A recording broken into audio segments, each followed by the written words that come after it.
Hello and welcome back to Invincible Asia. I'm George Clark and this is another episode of Show and Tell where today I take a look back at my very best buys from 2022. Don't forget folks, before we go any further, if you haven't already, please subscribe to the channel, ring the bell, like the video and all that jibber jabber, and thank you very much for supporting Invincible Asia. Of course, while the main focus is going to be on independent labels such as Idiot Films, Eureka Video, Vinegar Syndrome and plenty of others, I just wanted to point out a few other DVD titles that I managed to pick up through Amazon Germany or eBay that I haven't really shared with you yet, but I have a handful here that I just wanted to point out. The first being Avenging Angels, aka Avenging Quartet. This is the German DVD release, which I was really excited to get because I've only ever had it on video in a bad English dub, and I really was hoping that this would be the first chance I could get to see this movie in Cantonese, perhaps in widescreen, but that was not meant to be, and it only arrived in that same English dub or German dub and cropped in its usual 4:3, which is unfortunate. That said, China White came along with it, which I'm very excited for because this cover is just bloody gorgeous. Once again, ordered from Amazon Germany. Stars Andy Lau somewhat, but it's really about Russell Wong and Stephen Vincent Lee. Billy Drago, of course, pops up in there as one of the bad guys. It's an interesting project directed by Ronnie Yu. There is, however, on this particular DVD, which really made it worthwhile picking up, there are two versions on here. You have got the American cut and then you have got the Hong Kong cut, which runs for probably an extra 7 or 8 minutes, and that's where you start to see a few of those other stars like Andy and others pop up in there. But yes, definitely a highlight for me this year because I have it on videotape, but I really wanted to kind of see a more digitalized version of it, and the picture quality actually is pretty damn watchable for what it is. Next to that though, I have another German release before I get into the last one there, and that is this hideous looking case of Cynthia Rothrock and Godfrey Ho's Honor and Glory. Very different from the set. It's pretty cack in here. It's been filled with paper just to keep the disc from falling out there.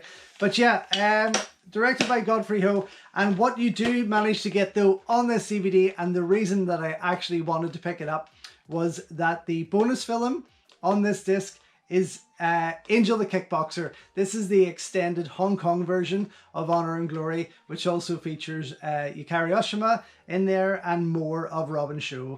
But yes, very excited to get it. Still have yet to watch it. It is number 5 of 44, but it was an exciting buy for me this year amongst many more. And the final one I wanted to point out here that I haven't shared is one of my favorite and a very underrated Lam Ching-ying movie, An Eternal Combat. Lam Ching-ying and Joey Wong and Anthony Wong make for a very entertaining piece. Unfortunately, the only place I could find this movie was on eBay or Amazon France, one or the other, where I managed to pick it up for a couple of quid. Of course, it only comes in Cantonese with French subtitles, but I have seen a subtitled version of it on YouTube many years ago, so I've kind of got the gist of the story. Regardless, I did want to pick this up just to have in my collection so that I can review for my website. But yes, An Eternal Combat, or Eternal Combat as it's known in France, was another exciting pickup for me. But the rest definitely are all about the Blu-ray collections. So this is only some of my Blu-ray collection. Here you can see behind me, lined up along the back of my VHS tapes because I'm fast running out of space. Pretty much Idiot Films covers the top row of these cubes of these display units, starting with the regular Blu-rays into the deluxe editions, and then the Shaw Brothers collection, and so on, a wee bit more on the end there from other labels. Then you've got Eureka Video just below that runs right through into Criterion and my German media books. And then below that you have the South Korean label Nova Media, that runs through into Arrow, a bunch of VCDs and so much more there. But yeah, I'm going to start with what who I believe is the leading label here in the UK for releasing Hong Kong titles at the moment.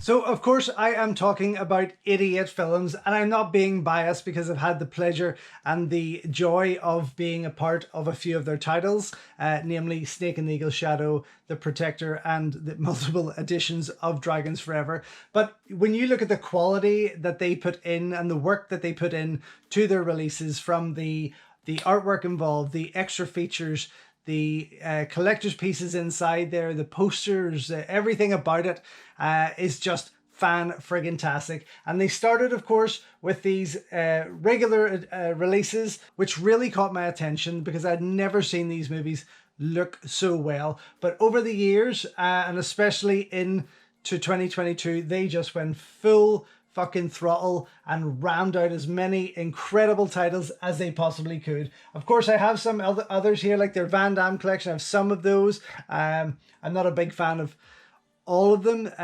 Not saying I'm not a fan of Van Damme. I'm just wanting to spend my money on Hong Kong titles more than I do Van Damme titles. But the ones that I have got here mean something to me. They are some of his better ones that I prefer, and I'm really glad that they went down the road of releasing them. Also, of course, you've got Steve Wang's Drive there, Karate Warrior and Jet Li's The One, the Steelbook edition. But it's not even that really got me excited. It was the next lot that came out, the next wave of releases from 88 Films, which was this incredible deluxe editions that really took things to another level. I mean, from Armor of God to Erotic Ghost Story, the recent ones such as The Iceman Cometh, Dragons Forever 4K, Righting Wrongs, Robotrix. I mean, to see Robotrix in a deluxe edition was fucking amazing. And then, of course, the Tiger Cage trilogy, Tiger Cage 1, 2, and 3. I never thought I would see the day when these movies had the cleanup that they did, and this is just friggin' amazing. This is one of my all-time favorite releases among many from 88 Films this year, but this, with the artwork from Sean Longmore here, it just blows me away, and I am so over the moon to see where 88 Films are taking things in the next year, because they can only go higher, they can only go up and do better and provide us with even more incredible Hong Kong titles. And I really hope they do.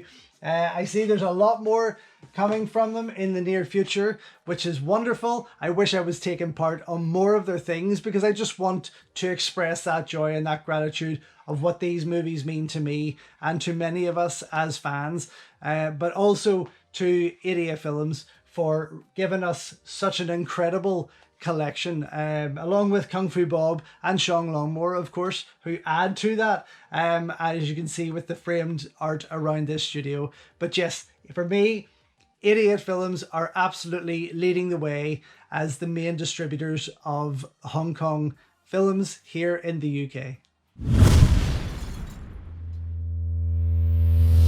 Of course, I can't forget about Eureka Video. No matter how much I do complain about them and the releases, if you've watched any of my unboxing and review videos on their titles, I have to say I am extremely pleased with what they are doing. They are definitely trying to keep up there with 88 Films, and sometimes they're just really scratching at the top there and almost putting the toe over the line to take over there. Certain titles have surprised me with what they've released. It's been amazing to see what they've dished out in the last year from the Angela Mao collection, which I did complain about. But also Bride with the White Hair, the Cinematic Vengeance box set there, the Dead and the Deadly. I mean, I never thought ever that I would see Sammo Hung's The Dead and the Deadly released on Blu-ray, cleaned up here in the UK. It is fan-friggin-tastic.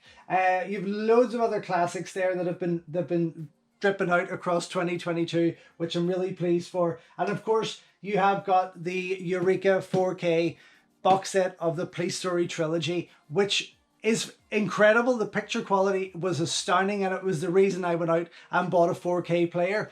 But at the same time, it still felt like a very huge letdown, because Eureka, they like to make it seem like they're doing something big and incredible, but they just never fulfill that enough. There just needs to be a wee bit more thought behind it. Whereas Idiot Films, I find, seem to have a love for Hong Kong movies. Eureka, for me, are just pumping them out because they know they're going to sell. That's what I'm getting from them.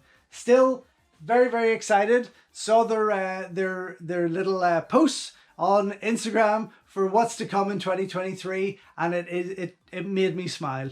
It made me smile. If you haven't already went and checked that out, please go and have a look, because there's some incredible titles coming from them, and I just hope they keep that up, especially if they're going to go down the line of grabbing certain movies and classics from Hong Kong that haven't hit these shores before. It is going to be amazing to see. Yes, so they're currently releasing the In the Line of Duty series, while Idiot Films have the US rights to it and will be releasing it as a 4-disc box set. Eureka are going down the line of releasing them separately. So it's an odd one for me. They're still not the leading distributors of Hong Kong titles, but very, very close. That title still goes to Idiot Films, but I am super happy with what's going on here. And of course, this lineup of Eureka titles is just continuously growing. The same can be said for Vinegar Syndrome, who have been releasing some incredible Hong Kong titles, some of which are clashing with Idiot's releases, which means they're region locking those, for me anyway. I know some of you have had the joy of being able to play those titles, but the likes of Burning Paradise, again, just to be able to see Burning Paradise cleaned up and restored and given a bit of respect with its release was fantastic to see. Loads of Cynthia Rothrock movies coming out there as well, and Jalal Murhi, the classic 90 movies from Jalal. It's just fantastic to see them being dished out, and I'm always on the lookout for more from Vinegar Syndrome. So a very welcome collection that has started and been added here to my own treasure trove of Hong Kong and martial arts movies. And then of course there is Criterion from the States, who are ignoring us here in the UK with most of their incredible releases, namely the Bruce Lee Greatest Hits box set and the Once Upon a Time in China complete collection, which this I fought for, I saved and saved to get it. Now it's much cheaper, but I was afraid of not getting my hands on this. Eureka really let me down with their release of the series, whereas Criterion have put together this incredible, beautiful box set, which also includes restorations of parts 4 and 5 with Vincent Zhao, which really got me so super excited. The only letdown with this box set, although it is one of my favorite releases, was the fact that there was no audio commentaries on either of on any of those films, which was a shame, because it would have been great to hear something fresh and new. So all in all, when you combine this with the Eureka release of the series, you kind of get a lot more from it, because Eureka carries those audio commentaries and different extra features. But for me, this is absolutely the complete go-to collection. I haven't even watched the Eureka set since getting my hands on this. Of course, Arrow Video has been doing some incredible stuff and some amazing releases themselves, but I know that for a fact that this is going to be probably at the top of most of your lists, and that is the Shaw Scope box sets from Arrow Video. They are pretty incredible. They have given us some amazing work here, packed full of Kung Fu classics from the Shaw Brothers Studios, from Chang Cheh, from Lau Lung, from many other directors and stars, and these definitely are absolutely highlights of 2022 for me, and I'm sure, as I said, for many of you are all going to have these at the top of your list. But let me know what you feel was some of the better and best releases of 2022. Please comment below. It'd be great to chat to you about it. As I say, there are plenty more here that I could absolutely have singled out. I might save that again for a rainy day. But if you go back through the channel, there's like almost 300 videos that you can go and enjoy on most of these releases from 2022. And yes, thank you so much for watching. It's been an absolute pleasure sharing this with you, although it has been brief. But yes, please let me know what you think 2022's best release was, and you might help me to settle on one. Thank you very much for checking out another video here on Invincible Asia. Follow me on Instagram at Invincible Asia and at Movie Misfit. And don't forget to like the video, subscribe to the channel, ring the bell and all that jibber jabber. Once we've reached 1,000 subscribers here on the channel, I'm going to be giving away an Invincible Asia t-shirt to one lucky winner every month. And you've more of a chance of winning the more you like those videos, the more you comment, because then I'm going to like you more and I'm going to pull your name closer to the top of the hat so you have more chances of winning.